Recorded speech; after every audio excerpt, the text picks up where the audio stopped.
ಕೋಮು ಸೂಕ್ಷ್ಮ ಪ್ರದೇಶವಾದ ಉಳ್ಳಾಳದಲ್ಲಿ ಪ್ರಚೋದನಕಾರಿ ಫ್ಲೆಕ್ಸ್ ಹಾಕಿದ ಹಿನ್ನೆಲೆ ಪೊಲೀಸ್ ಠಾಣೆಯಲ್ಲಿ ದೂರು ದಾಖಲಾಗಿದೆ. ಎಸ್ಡಿಪಿಐ ಈ ದೂರನ್ನ ದಾಖಲಿಸಿದೆ. ಉಳ್ಳಾಳದ ಹಲವು ಜನನಿಬಿಡ ಪ್ರದೇಶಗಳಲ್ಲಿ ಇತ್ತೀಚೆಗೆ ಜಮ್ಮು ಕಾಶ್ಮೀರದ ಪುಲ್ವಾಮಾದಲ್ಲಿ ಉಗ್ರರು ಯೋಧರ ಮೇಲೆ ದಾಳಿ ನಡೆಸಿ ಹತ್ಯೆಗೈದ ಕೃತ್ಯಕ್ಕೆ ಸಂಬಂಧಿಸಿ ವಿಶ್ವ ಹಿಂದೂ ಪರಿಷತ್ ಬಜರಂಗ ದಳ ಎಂಬ ಹೆಸರಿನಲ್ಲಿ ಉಳ್ಳಾಳ ಬೈಲ್ನ ಶ್ರೀ ವೈದ್ಯನಾಥ ಛತ್ರಪತಿ ಶಾಖೆಯ ವತಿಯಿಂದ ಪ್ರಚೋದನಕಾರಿ ಫ್ಲೆಕ್ಸ್ ಅನ್ನು ಅಳವಡಿಸಿ ಅದರಲ್ಲಿ ಕೋಮು ದ್ವೇಷವನ್ನ ಹರಡಿಸಿ ಗಲಭೆಯನ್ನ ಸೃಷ್ಟಿಸುವ ಹುನ್ನಾರ ನಡೆಸಿದ್ದಾರೆ ಅಂತ ಎಸ್ಡಿಪಿಐ ಆರೋಪಿಸಿದೆ. ದೇಶದ ಯೋಧರ ಸಾವಲ್ಲು, ಅಲ್ಪಸಂಖ್ಯಾತರ ನಗು, ಮುಸ್ಲಿಮರ ಮೇಲೆ ಐಸಿಸ್ ನಂಟು ಎಂಬ ಗೂಬೆ ಕೂರಿಸುವ ರೀತಿಯಲ್ಲಿ ಹಲವಾರು ಪ್ರಚೋದನಕಾರಿ ವಿಚಾರವನ್ನ ಬ್ಯಾನರ್ನಲ್ಲಿ ಅಳವಡಿಸಿದ್ದು, ಇದು ಹಿಂದೂ ಮುಸಲ್ಮಾನರ ನಡುವೆ ಬಿರುಕು ಉಂಟು ಮಾಡುವ ಪ್ರಯತ್ನವಾಗಿದೆ.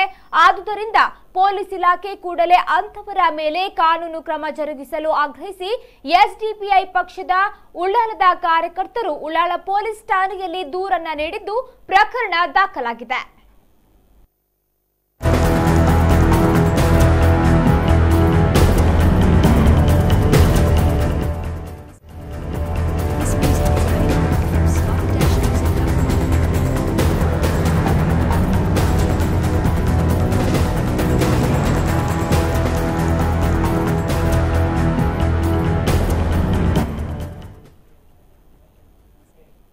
ಈ ಬಗ್ಗೆ ಮಾತನಾಡೋದಕ್ಕೆ ನಮ್ಮ ಜೊತೆ ಎಸ್ಡಿಪಿಐ ಜಿಲ್ಲಾಧ್ಯಕ್ಷ ಅತಾವುಲ್ಲಾ ಜೋಕಟೆ ಅವರು ದೂರವಾಣಿ ಸಂಪರ್ಕದಲ್ಲಿದ್ದಾರೆ. ನಮಸ್ಕಾರ ಸರ್. ನಮಸ್ಕಾರ ಸರ್, ಪುಲ್ವಾಮಾದಲ್ಲಿ ಯೋಧರ ಮೇಲೆ ನಡೆದಂತಹ ಒಂದು ದಾಳಿಯನ್ನ ಖಂಡಿಸಿ ಉಳ್ಳಾಳದಲ್ಲಿ ಒಂದು ಕೋಮು ಪ್ರಚೋದನಕಾರಿ ಫ್ಲೆಕ್ಸ್ ಅನ್ನು ಅಳವಡಿಸಲಾಗಿದೆ. ಈ ಬಗ್ಗೆ ಏನ್ ಹೇಳ್ತೀರಾ ನೀವು?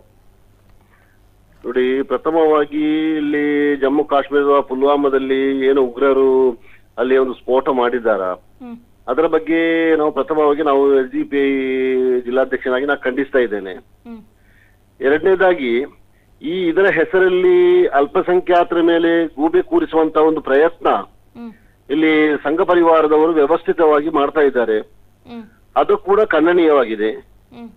ಇದರ ಬಗ್ಗೆ ಈಗಾಗಲೇ ಈ ಒಂದು ಪ್ರಚೋದನಕಾರಿ ಆಗಿರುವಂತಹ ಅವರು ಫ್ಲೆಕ್ಸ್ ಅನ್ನು ಇವರು ಅಳವಡಿಸಿದ್ದಾರೆ. ಅಲ್ಪಸಂಖ್ಯಾತರ ಮೇಲೆ ಗೂಬೆ ಕೂರಿಸುವಂತದ್ದು ಈ ದೇಶದ್ರೋಹಿಗಳು ಎಂಬ ರೀತಿಯಲ್ಲಿ ಅವರು ಇವರು ಸಂಘ ಪರಿವಾರದವರು ಫ್ಲೆಕ್ಸ್ ಅಲ್ಲಿ ನಿರೂಪಿಸಿದ್ದಾರೆ. ಈ ಬಗ್ಗೆ ಈಗಾಗಲೇ ನಾವು ಉಳ್ಳಾಳ ಪೊಲೀಸ್ ಸ್ಟೇಷನ್ ಅಲ್ಲಿ ನಮ್ಮ ಕಾರ್ಯಕರ್ತರಾಗಿರುವಂತಹ ಅಬೂಬಕರ್ ಅವರು ಕೇಸನ್ನು ನೀಡಿದ್ದಾರೆ.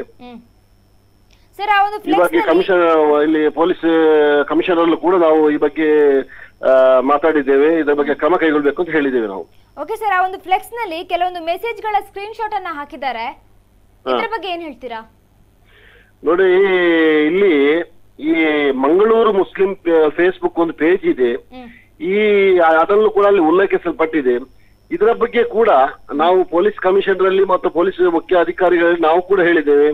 ಈ ಮಂಗಳೂರು ಮುಸ್ಲಿಂ ಪೇಜ್ ಎಂಬ ಇದನ್ನು ನೀವು ತನಿಖೆ ಮಾಡಬೇಕು, ಇದರ ಹಿಂದೆ ಯಾರಿದ್ದಾರೆ ನೀವು ತನಿಖೆ ಮಾಡಬೇಕು ಎಂದು ಕೂಡ ನಾವು ಹೇಳಿದ್ದೇವೆ.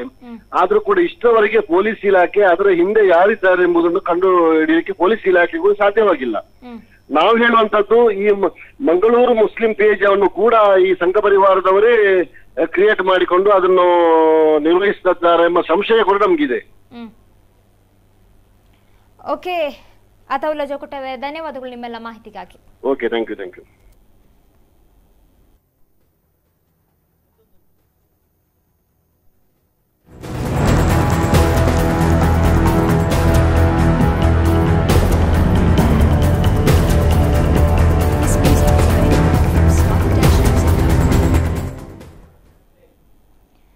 ಎಸ್, ಉಳ್ಳಾಳದಲ್ಲಿ ಕೋಮು ಪ್ರಚೋದನಕಾರಿಯಾಗಿ ಫ್ಲೆಕ್ಸ್ ಅನ್ನು ಅಳವಡಿಸಿರುವಂತದ್ದು. ಈ ಬಗ್ಗೆ ಎಸ್ಡಿಪಿಐ ಜಿಲ್ಲಾಧ್ಯಕ್ಷ ಅತಾವುಲ್ಲಾ ಜೋಕಟೆ ಅವರು ಹೇಳ್ತಾರೆ, ಮಂಗಳೂರು ಮುಸ್ಲಿಂ ಪೇಜ್ ಅನ್ನೋದು ನಿಜವಾಗಿಯೂ ಕೂಡ ಮುಸ್ಲಿಮರ ಪೇಜ ಅಥವಾ ಸಂಘ ಪರಿವಾರದವರು ಕ್ರಿಯೇಟ್ ಮಾಡಿದ ಪೇಜ್ ಅನ್ನೋದು ಗೊತ್ತಾಗ್ತಾ ಇಲ್ಲ.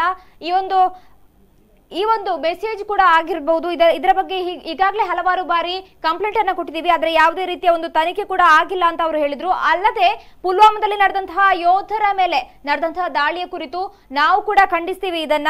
ಅದನ್ನ ಆ ಒಂದು ವಿಷಯವನ್ನ ಇಟ್ಕೊಂಡು ಯಾವುದೋ ಒಂದು ಧರ್ಮದ ಮೇಲೆ ಈ ರೀತಿಯಾಗಿ ಅಪಪ್ರಚಾರ ಮಾಡುವುದಾಗ್ಲಿ ಅಥವಾ ಫ್ಲೆಕ್ಸ್ ಅನ್ನು ಅಳವಡಿಸಿ ಈ ರೀತಿ ನಿಂದನೆ ಮಾಡುವುದು ತಪ್ಪು ಅಂತ ಅತಾವುಲ್ಲಾ ಜೋಕಟೆ ಅವರು ಹೇಳ್ತಾರೆ. ಉಳ್ಳಾಳದಲ್ಲಿ ಕೋಮು ಪ್ರಚೋದನಕಾರಿಯಾಗಿ ಫ್ಲೆಕ್ಸ್ ಅನ್ನು ಅಳವಡಿಸಿರುವಂತದ್ದು ಹಿಂದೂ ಮುಸಲ್ಮಾನರ ನಡುವೆ ಬಿರುಕು ಮೂಡಿಸುವ ಒಂದು ಪ್ರಯತ್ನ ಅಂತ ಎಸ್ಡಿಪಿಐ ದೂರನ್ನ ದಾಖಲಿಸಿದೆ.